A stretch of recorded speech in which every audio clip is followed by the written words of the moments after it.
Alien students shocked by what humans do to defend children. On the peaceful planet of Soria, the Suri people thrived in a society that had long transcended violence, living in harmony and dedicating themselves to the pursuit of knowledge. Their young were protected by an entire community that cherished every child as its own. However, a prestigious group of young Suri students, Eno, Tira, Lova, Jek, and Zini, had been selected to embark on an intergalactic journey. Their destination, Earth. Led by their wise mentor, Professor Kyla, the students had a singular mission: to study how humans, a species known for both their remarkable adaptability and chaotic nature, defended their children in a world fraught with dangers. As their sleek, cloaked vessel descended silently through Earth's atmosphere, the students' eyes widened in awe at the sight of the blue-green planet. They had read about Earth's beauty, but seeing it firsthand was breathtaking. They landed in a secluded forest near a sprawling suburban town, the ship blending into its surroundings seamlessly. Eno, the most curious of the group, gazed through the ship's porthole at a large building nearby, an Earth high school. "This is where we will begin," Professor Kyla said. "Our study focuses on the way humans protect their young, especially in environments designed for learning and growth." The students, disguised as human teenagers through advanced holographic technology, stepped cautiously from the ship and made their way toward the school. It was their first direct experience with human society, and they were eager to observe. Upon entering the bustling halls of the school, they were immediately struck by the chaos. Hundreds of students, laughing, shouting, and rushing to classes, surrounded them. The environment was a stark contrast to the calm, structured learning environments they knew on Soria. Tira, always analytical, muttered, "This place feels turbulent." They attended their first class, where their focus quickly shifted to the adults, Earth's teachers. Professor Kyla had briefed them on Earth's complex education system and how it balanced the academic, emotional, and physical needs of students. The Suri students paid close attention to the interactions between the teachers and the children. Midway through the day, something unexpected happened. The blare of an alarm echoed through the halls, startling the alien students. It wasn't the typical school bell. This was something different. As the students around them moved in an organized yet hurried fashion, the alien group followed, unsure of what was happening. The teacher instructed them to crouch under their desks, their faces serious. "Lockdown drill," the teacher whispered. "Everyone, stay silent." Confused, Lova glanced at Jek, whose expression mirrored her own confusion. Why were these children hiding? What kind of threat existed in a place designed for learning? The concept was foreign to them. After the drill ended and students resumed their day, the Suri gathered in a quiet corner. Zini, the youngest, spoke first. Why would they need to hide in a school? Are children in danger here?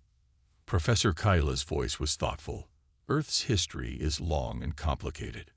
Unlike Soria, humans are still grappling with the remnants of violence. These drills are a response to that. It is their way of preparing for potential threats. The students exchanged troubled glances. They had been raised in a society where peace was a given, and the idea that children could be in danger at a school was unfathomable. Yet they had seen humans create systems, albeit reactive ones, to protect their young, and that fascinated them. The next day, the alien students returned to the school with a deeper sense of curiosity. They were no longer just here to observe how humans taught their children, but to understand the underlying systems humans had built to protect them in an unpredictable world. As they entered the school, they noticed something they had overlooked before: security guards positioned at the entrance. These guards weren't teachers, yet they stood watchfully, monitoring everyone who entered and left the building. Tira, the most observant of the group, nudged Lova. "Those humans, they're protectors, but not in a traditional sense." The guards' presence intrigued the alien students. On Soria, there was no need for such roles. Everyone was responsible for the safety of all children, and any threat to a young one was inconceivable. Yet, Here on Earth, these specialized roles existed to guard against potential dangers. As the day progressed, the alien students began to notice more layers of security. Cameras were placed at every corner, monitoring the hallways, and teachers carried communication devices, ready to alert others if something went wrong. Zini, always the tech-savvy one, marveled at the surveillance equipment. They rely so heavily on technology, she observed. But why? Why not focus on preventing these threats in the first place? Professor Kayla, who had been silently observing, replied, "Human society is complex, Zini. They haven't reached the point where prevention is always possible. Their focus is on reaction and protection. It's a reflection of their ongoing struggles." The students couldn't help but feel a mix of awe and sadness. Humans had developed intricate systems to guard their young, but it seemed reactive rather than proactive. Still, there was a resilience in their approach that the Seri couldn't ignore. Jack, who had been quiet up until now, finally spoke. "It's admirable, in a way.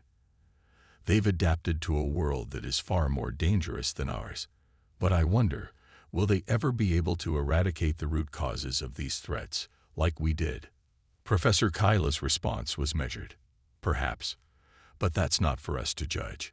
What we can learn from them is their tenacity and adaptability in the face of adversity." As they left the school that day, the alien students were deep in thought. The human approach to defending their children was both a marvel and a mystery, one they were determined to unravel further in the coming days. On the third day of their study, the alien students returned with renewed determination to delve deeper into Earth's protective systems. They had observed the visible security, the guards, cameras, and communication devices, but now they wanted to uncover the underlying mechanisms. What were humans truly defending against, and how did they handle these threats?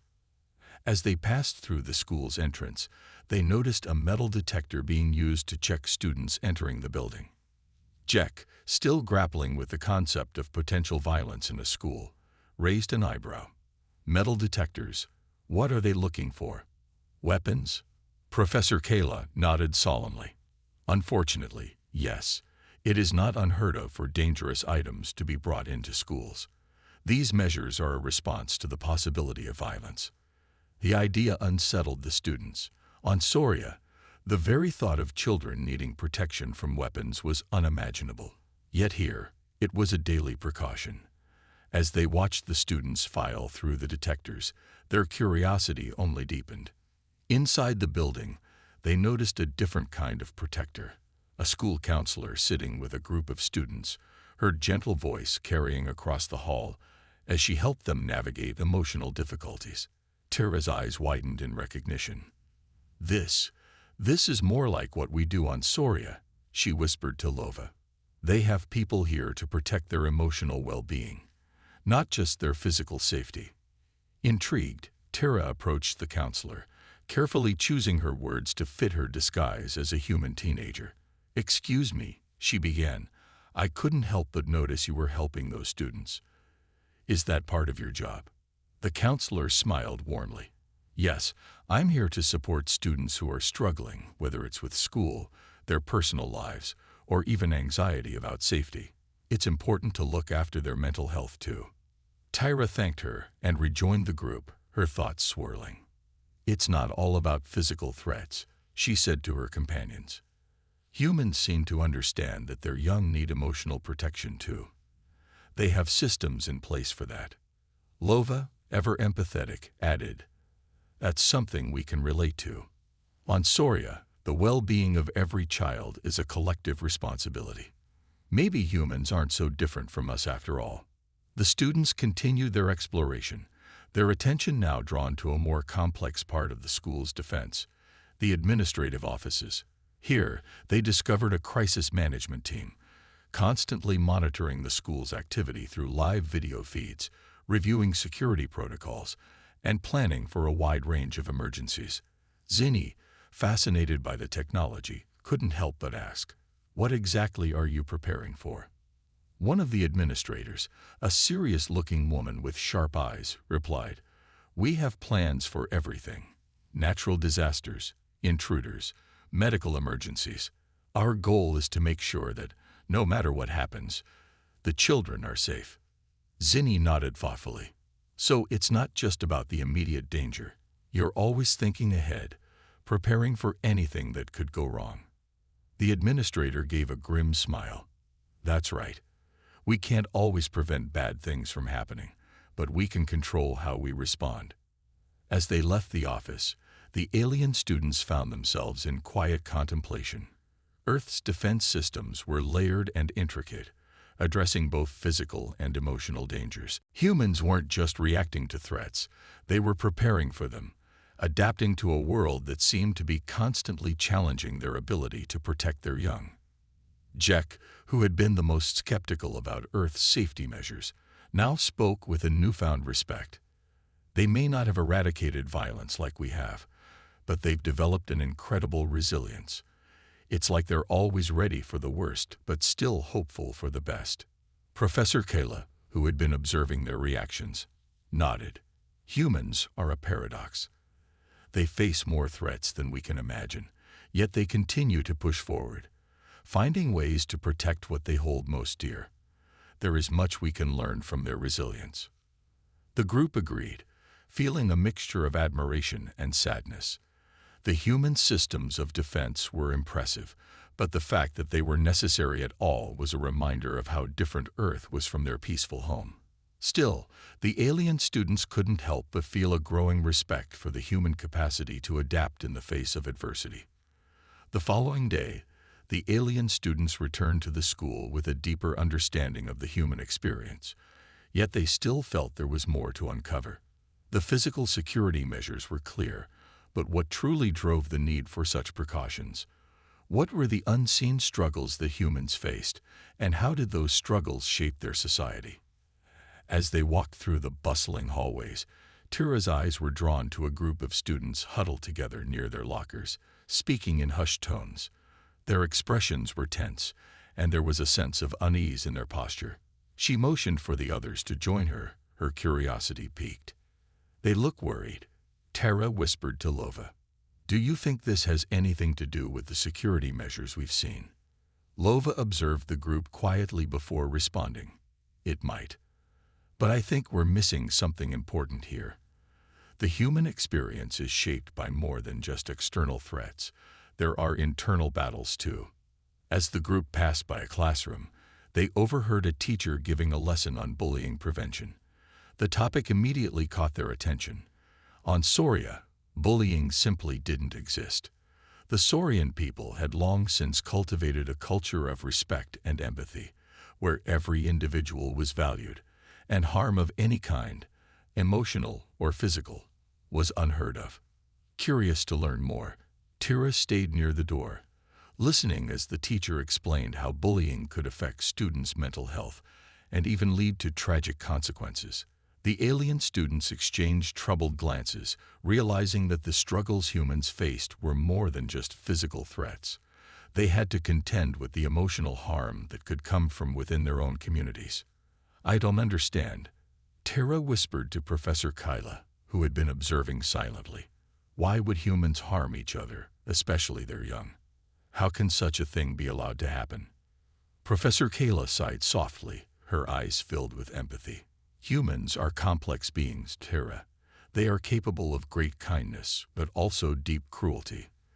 The emotional battles they fight are as challenging as the physical dangers they face. They are still learning how to overcome these struggles.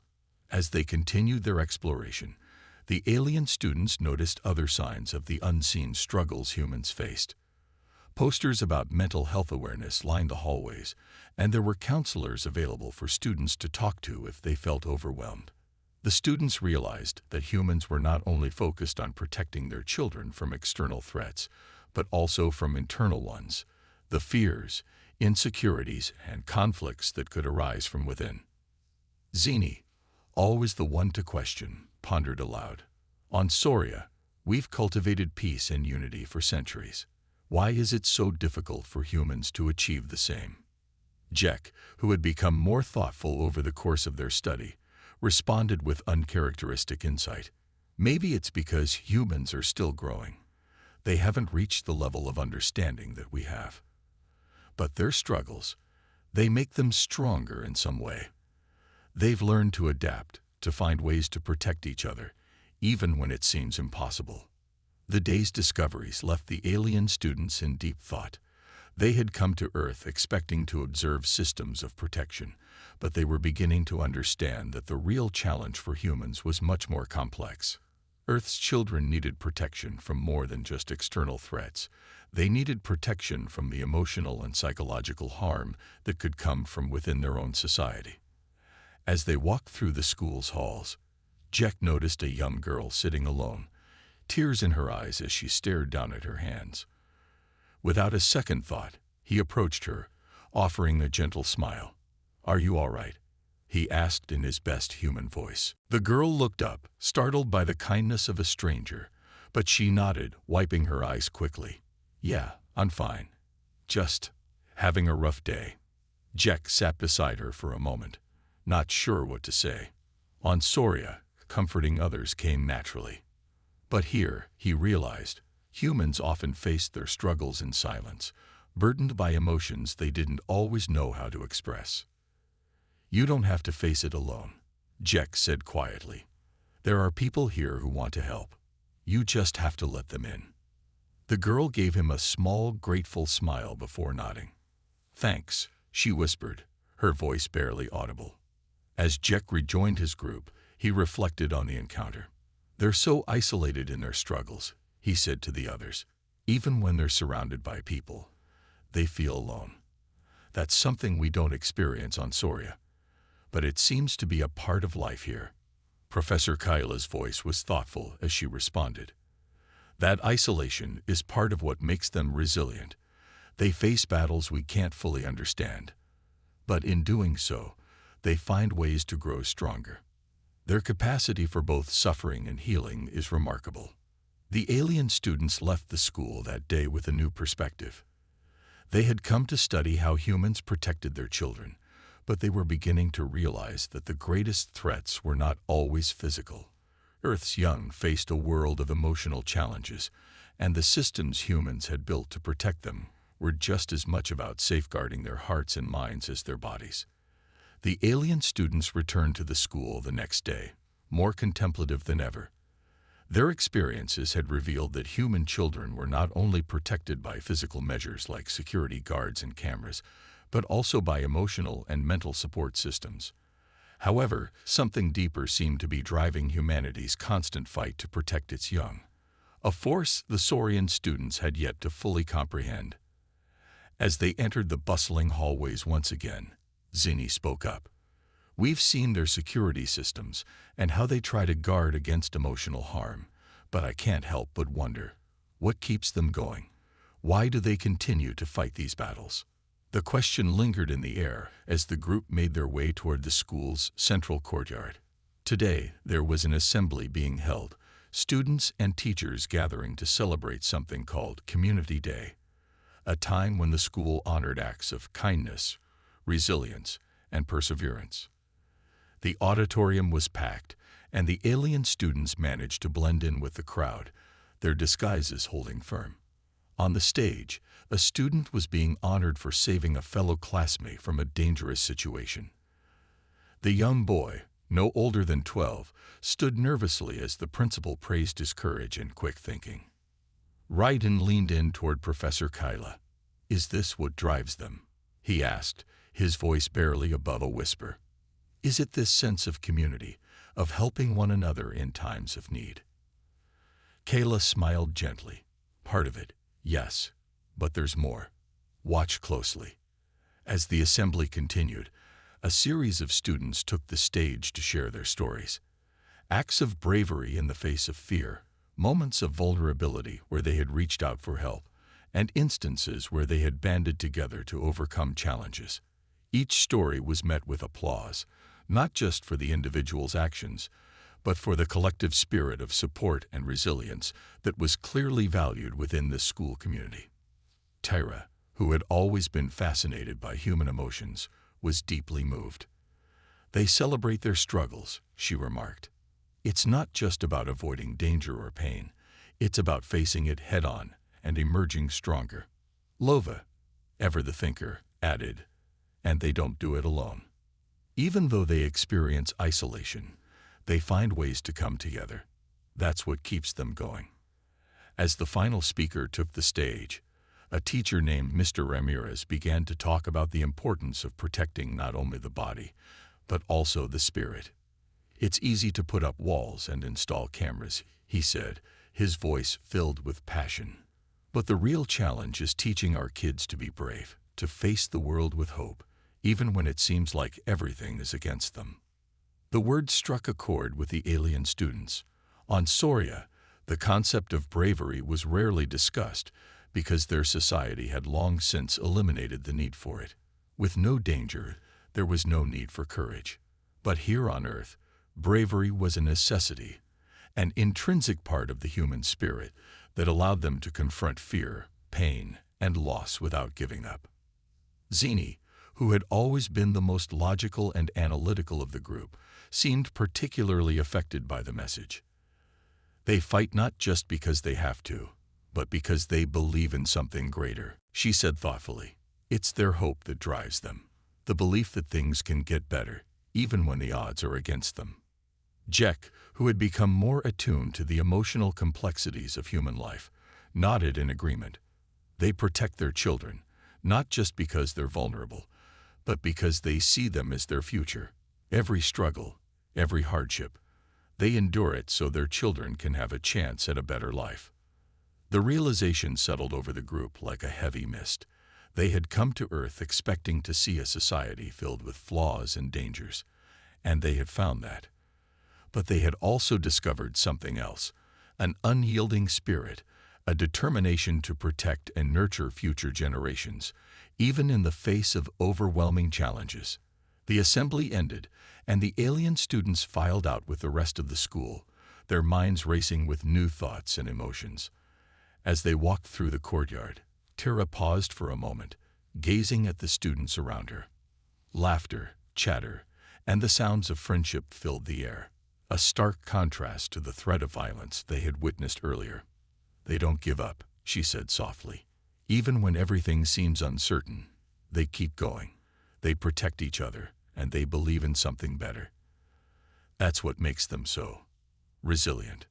Professor Kayla, who had been quietly observing, spoke for the first time in a while. You're beginning to understand what drives them. It's not just fear or necessity. It's their belief in the future. They protect their young because they believe that, one day, their world will be better than it is now. The students stood in silence, processing the gravity of what they had learned.